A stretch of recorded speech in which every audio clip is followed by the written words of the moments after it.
Bueno, orain, hirugarren mintegi hau itxiko dugu, giza eskubideetan oinarrituta ondorio batzuekin. Eta gogoeta bat egingo dugu hezkuntzaren inguruan. Batez ere, hezkuntzaren inguruko ondoriekin hausnarketarekin eskubide batzuk egikaritzeko berme faltak edo eskubide horien urraketei aurre egiteko mekanismoak izateak eragindako desberdintasun guztiei aurre egiteko hezkuntza.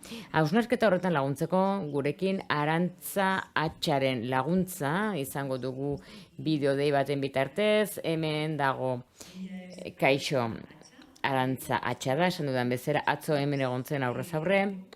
Gaur ezin da hemen egon, baina hemen egona izan du eta eskerrak ematen dizkiogu horregatik. Arantza Atxa biologia lizentziaduna da Euskal Herriko Unibertsitatean eta Kenteko Unibertsitatean Erresuma Batuan landa garapena eta kontserbazio masterra du.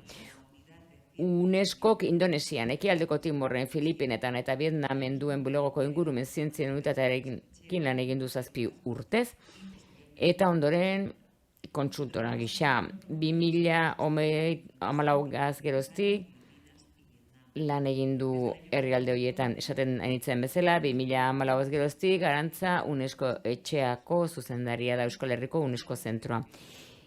UNESCO etxea nazio batuen eta UNESCOren printzipioekin konprometituta dago, eta Euskal gizarteak giza eskubideen balioak bere egin ditzan lan egiten du. Herrien garapen iraunkorraren erronka globalaren barruan. Aran, gukorla deitzen diogu, hementxe duzu hitza eta aurrera. Me vais a perdonar la Barkatuko didazue, baina gaur ezin dutan izan, eta pena handia eman dit, baina virus batengatik da. Ez dakit modan jarri den virus batengatik den, edo hain ospetsua ez den beste virus batengatik den. Eta proben emaitzak izan ordez, etxean sartuta naukate. Espero dut ahotsak aguantatuko nauela, baina nola nahi ere, plazer handia da, entzun dizuet egun osoan zehar, eta atsegin handia da hemen egotea. Azken tarte honetan, mintegi honetako azken tarte honetan hainbesteko kariñoz prestatu dugun mintegia, eta pitzerkada batzuk eman nahi ditugu ikusteko hezkuntzak ze eginkizun duen eta izan behar duen, eta hemengo begiradatik egiten dugu, baina nazioartera ere pasa nahi dugu, eta pintzerkada batzuk partekatu nahi du jakiteko zein den marko global hori. Hau da, zein markotan sustatu nahi den, giza eskubideek eginkizun funtsezkoa eta eraldatzailea izan dezaten hezkuntza prozesuetan mundu osoan. Ikuspegi hau horrela egiten dugu eskuraren barruan, eskura esan dugun bezala esan dizuegu proiektu erakunde bada, duela 3 urte martxan jarri zuena Eusko Jaurlaritzak, Gipuzkoako Foru Aldundiak eta Donostiako udalak helburu jakin batekin. Euskal gizarte konprometitu bat sortzeko giza eskubideekin eta baita ere gaitasun kritiko bat izateko gertatzen diren urraketai aurre egiteko, eta hori egin ahal izateko hezkuntza alternatiboak eta pedagogikoak eskinen ditugu, parte hartzea ere bai baketik eta elkarbizitzatik. Gaur egungo testu inguruan mintegi hau da helburu horietako bat ikasteko, parteakatzeko eta kokreatzeko. Giza eskubideen alorreko hezkuntza hitz egiten dugunean, niri gustatzen zait fokoa zabaltzea. Ze askotan, egunetik egunera, hezkuntza profesioak ezagutzen ez dituztenak, zailtasunak dituzte ulertzeko hezkuntza ez dela bakarrik ikastetxetan gertatzen, eta giza eskubideen hezkuntza hainbat jarduera sartzen dira, bai ikaskuntza arlokoak, gaitze arlokoak, besteak beste, eta horrela giza eskubideen kultura unibertsala sortu dezakegu eskoletan gertatzen diren prozesuak, batzuk entzun ditugu 2 egun hauetan, oso inspiratzaileak izan dira. Baina baita ere, adin guztietako populazioarekin gertatzen da baita ere herritarren egunerokotasunean. Giza eskubideetan ezteak duen helburua, bat baino gehiago dira, lehenik eta behin ulertu eta onartzea zeintzuk diren giza eskubideak, zer diren, zer aitortzen den giza eskubide gisa. Eta horrela, kontziente izango gara norbanako mailan zeintzuk diren gure eskubideak eta zeintzuk diren gure bete beharrak. Gure eskubideak aldarrikatzeko orduan eta baita ere besteenganako ditugun eginkizun horietan. Giza eskubideen nazioarteko sistemak, nazio batuenak, ezartzen du pisu handiena estatua duela, baina bake eta giza eskubideen kultura, herritarren kultura da, eta pertsona guztiok gaitasuna dugu gure eskubideak aldarrikatzeko eta baita ere gainerako pertsonen eskubideak babesteko, bai gugandik gertu daudenak eta ez. Poder Gure eskubideak ezagutzea eta aldarrikatzea eramaten gaitu gizarte askeetara eramatera. Eta hori islatzen da diskriminaziorik ezenean eta berdintasunean. Eta horiek agertzen dira nazio batuen artikulutan. Tolerantzia lortzeko aurre ikusi behar da, prebenitu egin behar da, salatu egin behar da, giza eskubideen urraketa gertatzen direnean. Eta batez ere, herritarrengandik gertuen dagoena, alegia diskriminazioa, rasismoa, arrazakeria, aurre iriziak, horiek guztiak errotik desagerrazi behar dira.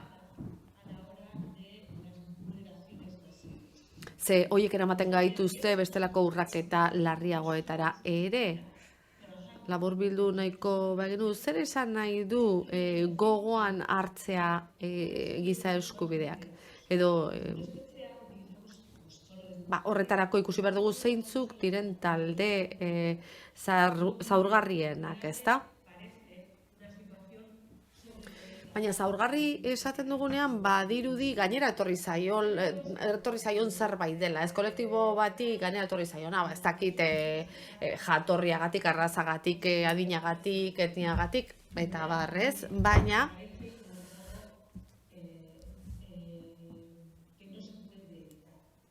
vulnerable hori, hitz hori, termin hori erabiltzen dugunean, badirudi ez daukala erremediorik, ez da? Vulnerado erabiltzen dugu guk.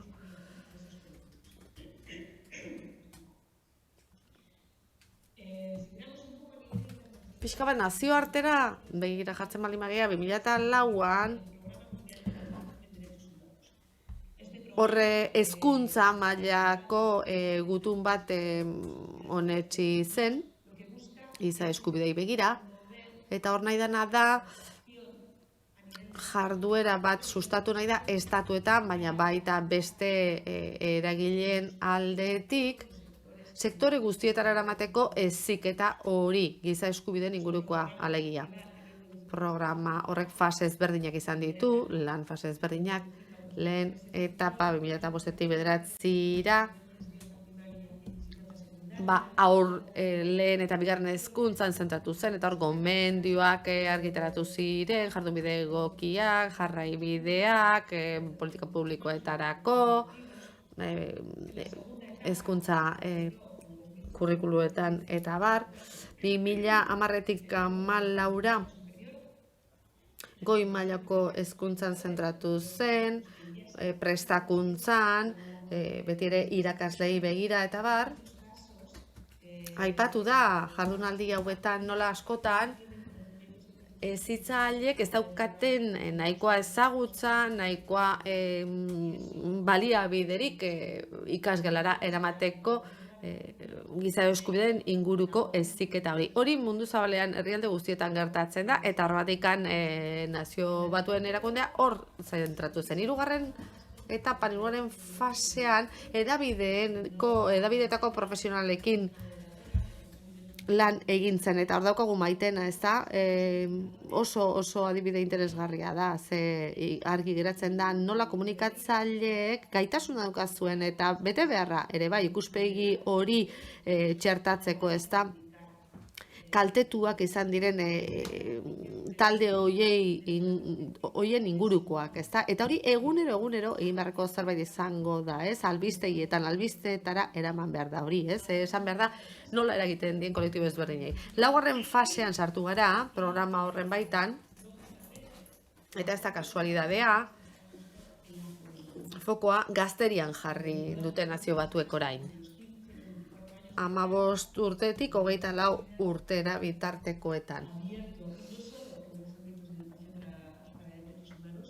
Eta gure eskarmentuak argi adierazten digun badagola ezagutza bat, behar bada oraindik nahikoa ez, baino gero eta handiagoa, zeinen arabera ikusten dugun gaztek prozesuetan parte hartu behar dutela. Beraien bizitzan eragin bat izango duten erabakiei dagokienez, adibidez politika publikoetan, edo hezkuntza prozesuetan, eta bar. Eta horregatik, 2020tik 24 gazteetan zentatuta dago programa hori.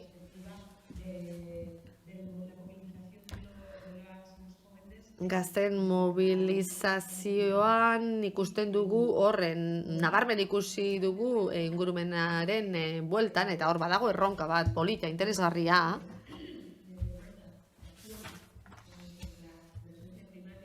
Larrialdi klimatikoaren kontrako eskaera horiek oinarri on bat daukate, jakina giza eskubideak baita klimari dagokionez ere.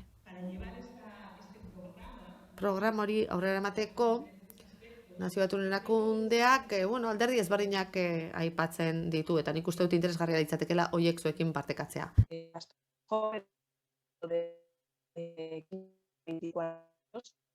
Que propone es que haya políticas públicas, que las políticas públicas... Politika publikoak behar ditugu, legeria behar ditugu, kurrikulua behar ditugu, ikasketa planak behar ditugu, eta hor txertatu behar dira giza eskubideak. Eta horiek eraman behar gaituzte gazten errealitate ezagutzera hezkuntza prozesuetan. Diskriminazioa eta ez diskriminazioen kontrakoa, tolerantzia, horiek guztiak eramatea kurrikulumetara, ikasgaietara, eta hau askotan aipatu dugu egunotan.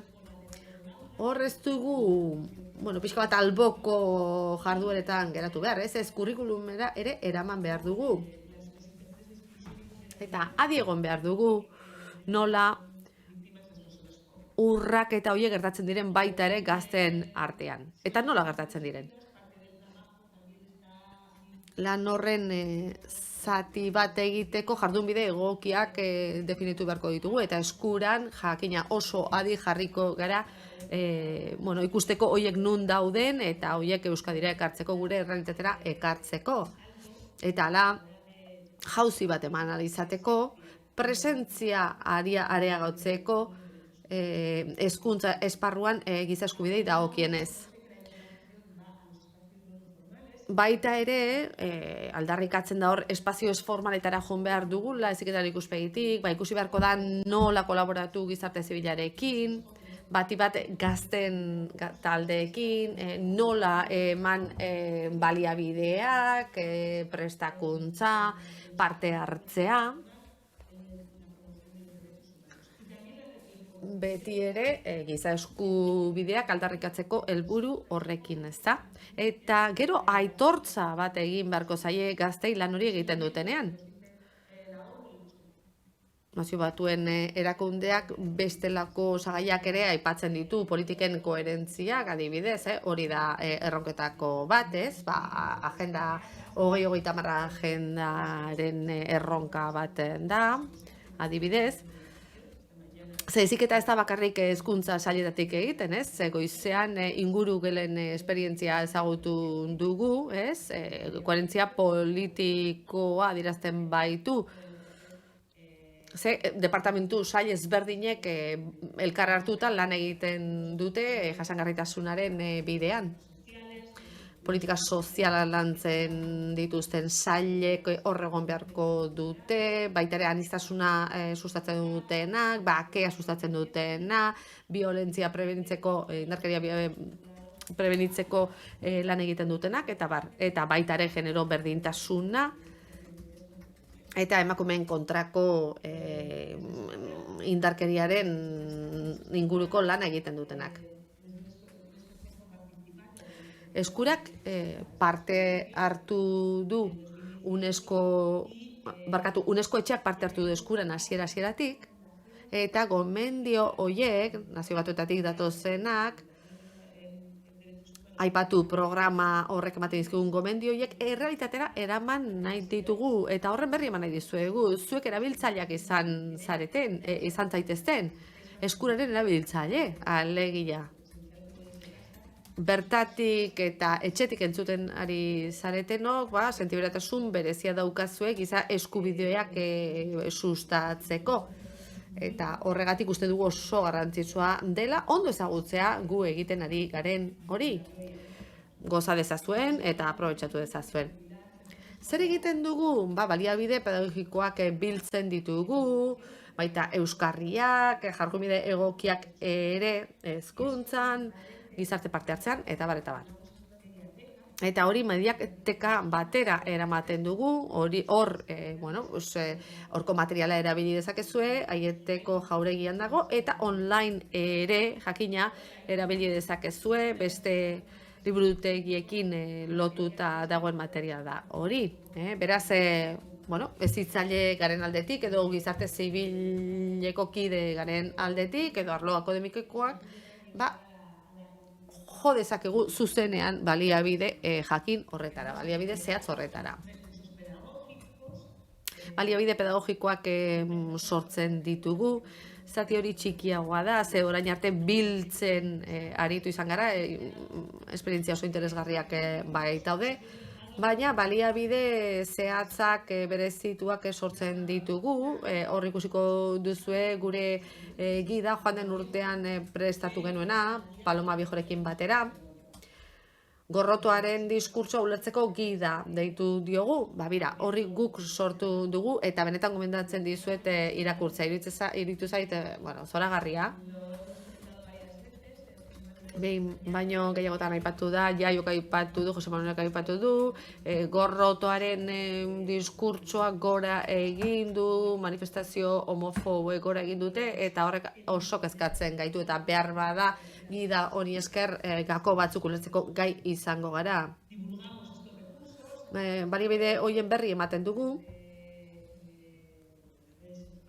sare sozialetan, buletinein bidez, arpidetu zaitezkete gainera, eta beste bi jardunaldi ere antolatzen ditugu, udaberrian azoka egiten dugu, baliabide pedagogikoen azoka, eta gero dago jardunaldi hau, mintegi hau, honek ere sortzeko balio behar du, ikusi duzue, ikuspegi ezberdinak daudela, esango nuke denak ere oso osagarriak izan direla, elkarren osagarri, baina esango nuke baita ere, espazio zabala daukagu oraindik ikuspegi horien artean, edo horiek elkarri hurbiltzeko, ezta? Ekopazismoa, ingurumena babestea, azkenean horrelako mintegi bat ere izan daiteke ezin egokiagoa elkarrekin sortzen jarraitzeko, etorkizunean egiteko, sortzeko. Aurten, eskuraren lana zentratu da giza eskubideen eta ingurumen arteko harreman horretan, ulertuta larrialdi edo krisialdi klimaren krisiak leku asko badu ere nazioartean, eta baita estatuan eta arlo askotan, oraindik ere egongo dira negazionistak, uko egiten dutenak, baina gero eta gehiago onartzen da klimaren larrialdi hori, baina kezkatzen gaitu ze askotan oso eztabaida teknologizatua bihurtzen ari da, ezta? Baina askotan pertsonak hazten ditu eztabaida horrek. Eta horregatik eskurak esportzu berezia egin du aurten materiala identifikatzeko, hori jasotzeko, ezagutza biltzeko, atzo eta gaur hitz egin duzuenok bezala, horrela sentsibilizazioa handiagoa izango baita lotura hori, zer nolakoa da, giza eskubideen eta ingurumenen arteko lotura hori. Badakigu asko daukagula egiteko, asko hurbildu behar ditugula diskurtso horiek, baina lan asko egin dela jada. Egia da baita ere baliabide berezitu asko falta zaizkigula, ikasgelan edo beste guneetan erabiltzeko. Baina edozein kasutan hausnarketa hori premiazkoa da. David Boydek atzo esan zuen bezala, bihar giza eskubideen kontseiluak lehen aldiz bozkatuko du ingurumen, arriskurik gabeko ingurumen baten aldarrikapen hori txertatzea. Horixe da eztabaidatuko dena. Bueno, oso adi jarraituko ditugu, badakigu erresistentzia asko daudela horren aurrean, ze giza eskubide bat onartzeko konpromiso asko hartu behar dira, eta behar da nazioarteko komunitatea ez dago prest hori egiteko. Baina edozein kasutan gero eta babes gehiago jaso du, eta aurkakotasun gero eta gutxiago. UNESCO etxeak eta eskurak eskerrak eman nahi dizkizuegu, parte hartzeagatik, entzuteagatik, partekatzeagatik, izlariei, ikusentzulei, bertan edo streamingean, edo bideoak ikusiko dituzuenei, ze horiek editatuko ditugu eta online jarriko ditugu, gero ikusteko gai izan zaitezten, eta baita ere eskurako taldeari Juanra, Agata eta Zaira.